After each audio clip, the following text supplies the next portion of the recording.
सबैमा नमस्ते। म यति बेला अछाम जिल्लाको पञ्चदेवल विनायक नगरपालिका वडा नम्बर 8 छु, 12 लामा छु।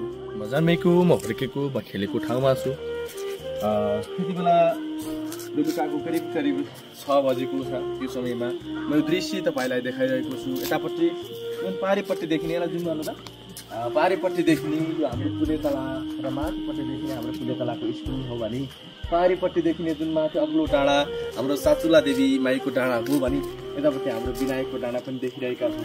परपट्टि कमल बजारलाई पनि हामी देखिरहेका छौँ। हामी त्यो दृश्यलाई हेरेर पनि हामीले अवलोकन गर्न सक्नेछौँ। हाम्रो यो ठाउँ सुदूरपश्चिमको एउटा मन छुने एउटा यो ठाउँमा छौँ हामी।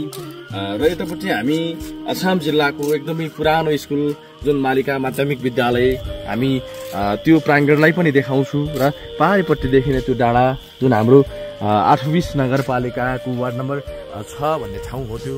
र माथिपट्टि देखिने हाम्रो करिब दैलेखको सिमाना हो। यो सिमानालाई जोड्दै हामी बेलुकाको यो समयमा छोटो एउटा मिठो एउटा तपाईँलाई चाहिँ म मुक्तक भन्छु जुन समय सान्दर्भिक रहनेछ। समयले हिजो आज छलिरहेको छ, समयले हिजो आज छलिरहेको छ, जसो तसो यो जिन्दगी चलिरहेको छ।